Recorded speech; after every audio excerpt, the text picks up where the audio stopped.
Әлтай нанға тоймаушы еді.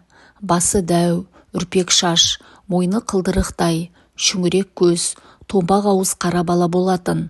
Бол бірақ оқуға олақ, есілдерді ауқатқа ауып кеткен сияқты еді. Сабақтан қала береді. Ебі келсе асханаға кезекші болуға тырысады. Кезекшінің міндеті екі шелекпен өзеннен еңірете су тасиды. 100 баланы асырайтын тайқазан толғанша тасиды. Одан ыдыс аяқ жууға қосымша тағы тасиды. Кезекшіліктің ең ауыры осы. Интернаттың іргесін жалап ағатын өзеннен асханаға құбыр тартуға ол кезде шама келмеді ме, әлде құнт болмады ма, біз қайдан білейік? Әйтеуір ауыр-ауыр екі шелек буыны бекіп, бұғанасы қатпаған жеткіншектердің екі иінінен зілдей басып, онсыз да тапал бойды төмен тартар еді. Кезекші су мәселесін шешкен соң картоп ашуға кіріседі. Одан кейін ұзынан ұзақ созылған үстелге екі қатар қалайы тәрелкелерді, қисық қыңыр қалайы қасықтарды қойып шығады. Содан соң барып әрбір тәрелкенің тұсына тілдей кесілген қара нан қояды. Бұл кезде Әлтайдың қасына тәрбиеші немесе аспаздың өзі ілесіп жүреді. Соның өзінде де Әлтай олардың қырағы көзін ала беріп, бірер кесегін томпақ ауызға бұралақтап ұрып жібереді. Тәрбиеші аузына күдіктене қарар еді. Бірақ Әлтай сыр бермейтін. Сірә нанды шайнамай жұтып жіберетін шығар. Түс кезінде мектептен балалар апыр-топыр жарыса оралады. Кітаптарын бөлмеге қояр қоймас асханаға қарай анталар. Сонда Әлтай оларға кәдімгідей одыраңдап: «Өй, өңшең жалмауыз, топырламай бір-бірлеп кіріңдер», деп есіктің аузында тұрады. Кезекшілік күні өткен соң Әлтайдың көңілі той тарқағандай құласып қалады.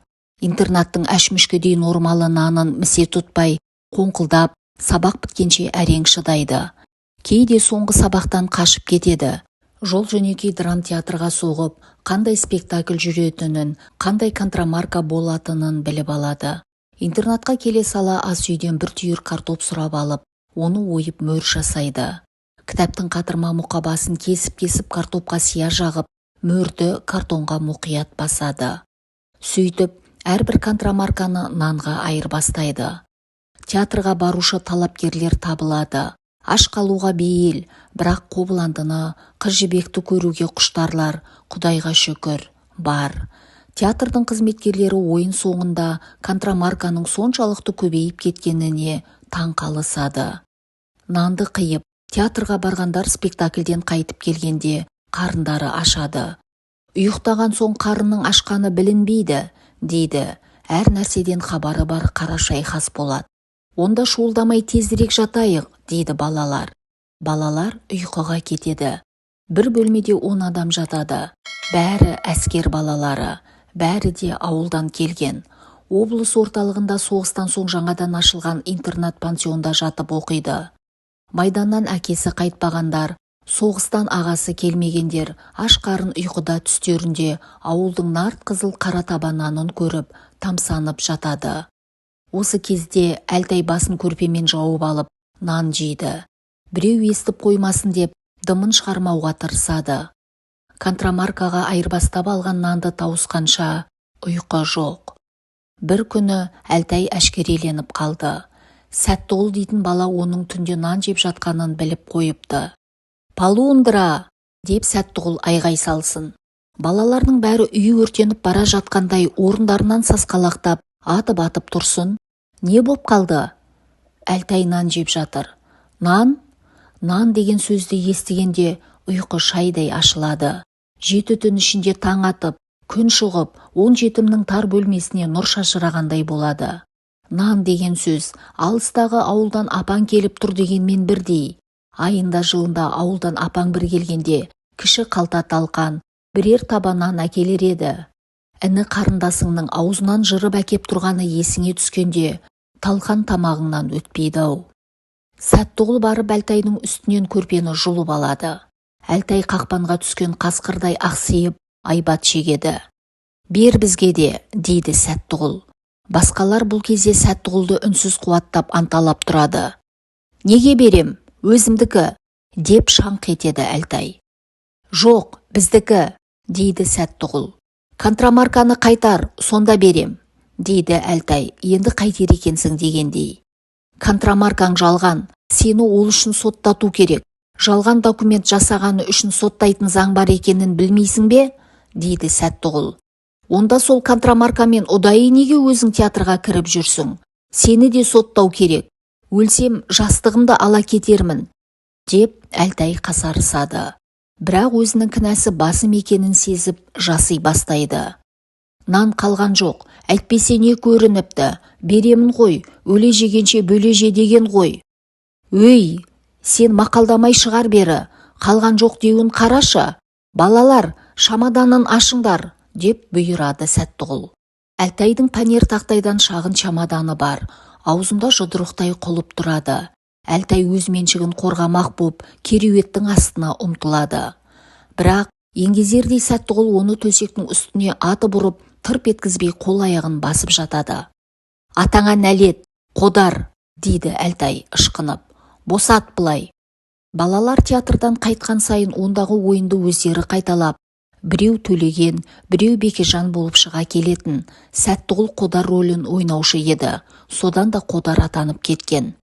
Дымыңды шығармай жат, паразит Қарабай, деп масаттанады Сәттіғұл, Әлтайдың дүние қоңыздығын бетіне басып. Құлыптың кілті табылмайды. Оған балалар онша өкіне де қоймайды. Епті біреуі шегемен аша салады. Перғауынның 1000 жылдық алтын табыты кенеттен табылғандай-ақ, балалар аң-таң болып, ауыздарын ашып, аңырып біраз тұрып қалады. Чамадан ашылғанда, ішінде тілім-тілім нан, бір қалта бидай талқан, бір қалта қуырған жүгері, бір қалта құрт жайнап жатады. Балалар енді есін жиып мол тағамға қол сала бергенде Сәттіғұл айғай салады. Тәртіп сақта, біз мародер емеспіз, саналы азаматтармыз. Бәрін заңды түрде жасауымыз керек. Біз феодализмнің кәрі қақпасы Қарабайдың малын кәмпескелейміз. Бәріміз теңдей бөліп аламыз, деп тамақты бөліске сала бергенде, есік сарт ашылып, табалдырықта алпамсадай алып адам иығына шинелін желбегей жамылып, міз бақпай тұрып қалады. Қалың қастары бірігіп кеткен, көзі оқтаулы мылтықтай, тұла бойы қаһарлы. Бұл не шу? Деп ақырады әлден соң. Неге ұйықтамайсыңдар? Әлтай арыз айта алмас, өйткені өз кінәсі ашылып қалады. Басқаларда да үн жоқ, өйткені біреудің чамаданын тонауға болмайды. Интернат меңгерушісі қос қолын галифе шалбардың қалтасынан шығармай, қазыналы қара чамаданға шалқақтай қарап қалады. Қалың қара қасын бір жоғары, бір төмен ойнақтатады.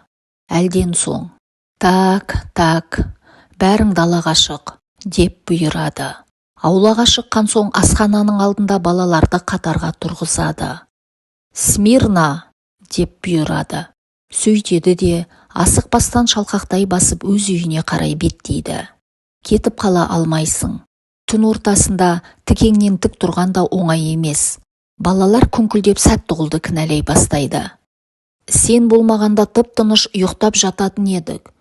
Мен сендерге жақсылық жасамақ болсам, қарай көр бұларды. Мен емес, анау Қарабай кінәлі, деп Сәттіғұл жабайы қодастың назарын Әлтайға бұрып салады.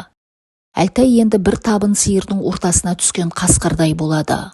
Оның бақытына қарай интернаттың бастығы қақырынып, жөткірініп, үйінен шығады. Балалар қыбыр етпей Смирна тұрып қалған. Ай сәулесіне қасқа басы шағылысып, дәу ағай асықпай бір-бір басып таяп келіп. Қарындарың ашты ма? Дейді. Дәл қазір. Жаурадыңдар ма деген сұрақ орынды сияқты. Бірақ интернат меңгерушісі қарындарың ашты ма деп сұрайды. Қарным ашты десем әлдене деп жүреді деп ешкім үн қатпайды. Айтпайсыңдар ғой. Онда тұра тұрыңдар тағы да. Деп дәу ағай қайтадан өз үйіне асықпай аяңдай бастайды. Ағай, тоқтаңыз, дейді шыдай алмаған Хасболат күркіреуік даусымен. Онан соң жолдастарына қарап. Неге үндемейміз, айтпаймыз ба тұра бергенше? Қарнымыз ашты, ағай, дейді. Ашты, деп әр жерден бір дауыс дірілдеп шығады. Сонда дәу ағай. Ашынған қарын тойынар. Барыңдар, ұйықтаңдар, деп бұйырады. Жақсы сөз жарым ырыс. Балалар жәбір жаманшылықтың бәрін ұмытып, жылы көрпелердің астына қойып кетеді. Сол кезде тоқтықпен рақаттанып ұйқыға кірісе бергенде, әрбір төсектің басына Әлтай келіп, балаларды басынан түрткілейді. «Мә!» дейді. Аңтаң болған жолдасына Әлтай бір тілім нан ұсынып. Нан жетпегендерге бір уыс талқан, немесе бір түйір құрт түйеді. Бөлме іші мейірімге толғандай. Сол сезімнің әлдейлеуімен 10 бала тәтті ұйқыға кетеді. Түстерінде бір қанар нан арқалап, балаларға үлестіріп жүрген дәу ағайды көреді. Жаңа жыл екен дейді. Интернат асханасының қақ ортасына үлкен елка орнатылған екен. Шыршаның әрбір бұтағынан қызыл күрең бөлке нан салбырап тұр екен. Дәу ағай аяз ата болған екен. Жаңа жылда конфет орнына бір бөлке нан сыйлап жүр екен. Сол бөлкелердің қақ ортасына Әлтайды салбыратып іліп қойған екен. Қыстың қысқа күні асханадағы тілдей қара наннан басталады. Ештеңе өзгермеген.